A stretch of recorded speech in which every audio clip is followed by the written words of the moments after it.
Hi, I'm Mark Castellino with Focus Magazine. Today I'm here with Alisa Ruby Bash, and you're a licensed marriage therapist? Marriage and family therapist. Marriage and family therapist. Yeah. Okay, great. How long have you been doing that? I've been doing it for about 11 years. 11 years? Yeah. Okay, how did you get into that? Was it something you wanted to do? I mean, is that like you wake up one morning and you say, I want to... It wasn't like really, I don't want to say it was like a passion my whole life, but I came out here, alone about 20 years ago now. Okay, you're not from LA as well? I'm not from LA either. Okay. I'm from Philadelphia originally. Okay. And I actually came out here to do acting, and just over time, I, wasn't really going great, and I decided to start looking into, grad school, and ended up just really finding my passion in helping other people. Okay. And having been single out here for a long time on my own, I really kind of learned what that was like. Mm-hmm. So I really started to, I wanted to help other people, I guess, not go through some of the things that I went through. Makes sense. Yeah. I wish you were around a few years. So you practice in Beverly Hills? Yes, I do. And do people come to you for counseling? It's just counseling, or do they?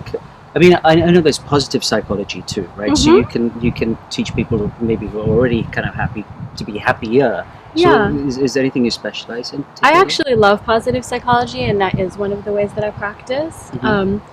I tend, of course, people get into these patterns and they repeat the same thing over and over. So it's nice to kind of look at your history and see maybe why you are the way that you are. Right. But I really prefer to help people work with their strengths, and I'm very spiritual and all that, and I like to kind of help people look at things from that perspective as well.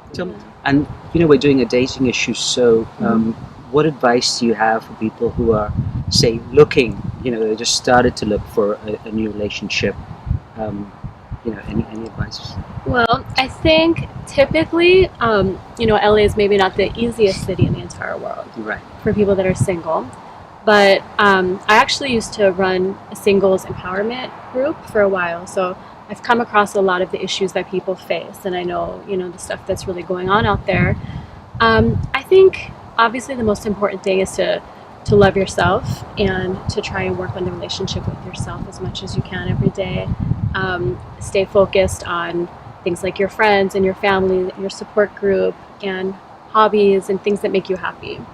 I think it's easy to get, depressed and kind of frustrated just because it is such a big city, and it's hard. There's so many people, it's hard to meet that right person. Right. But the more that you can just keep balanced every day, you have nothing to lose. You're just gonna... So confidence comes into it first. Mm-hmm. Love yourself, then you're confident, you kind of meet people. Right. Are there any particular situations? I mean, some people say, you're not going to do well if you just go to bars all the time. But do you think, for instance, if you find someone who has the same interests that you have, for instance, those kinds of situations, those are easier? Absolutely. I mean, that's always a great thing. If you can meet somebody doing something that you love, that's a great way to start a relationship. And is there any advice that you have, I mean, obviously being a licensed therapist now, to actually make sure that that relationship is a good, steady one that's going to last a longer time? Is there anything people should be doing at that very early stage? Yes. I mean, that's really what I specialize in at this point more, is just kind of trying to help people keep that spark in the relationship over time. And, especially, I've come up with this idea. It's called the 4 C's of a diamond relationship. And you look at diamonds, they're the strongest substance on earth. So that's really what we want to try to model our relationships after. And when you're judging the value of a diamond, we use 4 C's, which is cut, color, clarity, and carat to determine its worth. So I like to try to keep in mind 4 C's for our relationships, which first is commitment. And that means that you're going to really stay with that person no matter what. You both have decided you're going to try and make it work. After that is communication.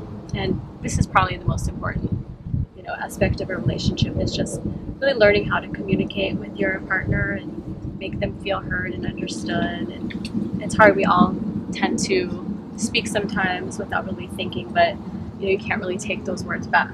So that's what I like to help people really do, is learn how to communicate. And the next one is connection, which we're all busy, we're all doing lots of stuff every day, but it's just so important. You have to take that time to connect every single day. And, of course, physically is important, but especially on an emotional level as well. So even if you have 5 minutes just to talk about your day or just give each other a hug, it's just so important to keep that, to keep the garden watered in your relationship. And the last one is consideration, which it's just remembering to do all those little things. It can be anything from like picking up your partner's favorite coffee or something, like a little thing, just to make them feel loved and important. And if you can try to keep that as like a blueprint for your relationships, even from the beginning, it just kind of helps keep things, balanced, I guess, before things get out of hand.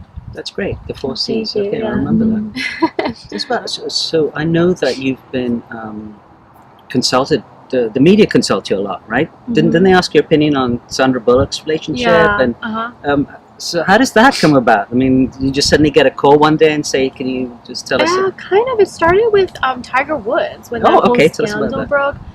I mean, I had done like a few things here and there before then, but just that was really one of the first big infidelity kinds of things in recent years Right. that everybody was talking about. So you have a practice in Beverly Hills, and if Mhm. people want to get in touch with you, I mean, are you open to appointments? You're not like a private referral, anything like that? I'm open to appointments. I also have a child at this point, and I do try to spend time with her. And I'm also doing a lot of writing and stuff, so I'm pretty busy, but definitely I'm open. And I have a website. It's alisarubybash.com. It's If anybody wants to rubybash.com. get in touch. Okay, Yeah. great. And if I need you for any kind of advice on TV, as a spokesperson, you can get. Absolutely. Okay. Well, thank you so much, Alisa. Thank you so much.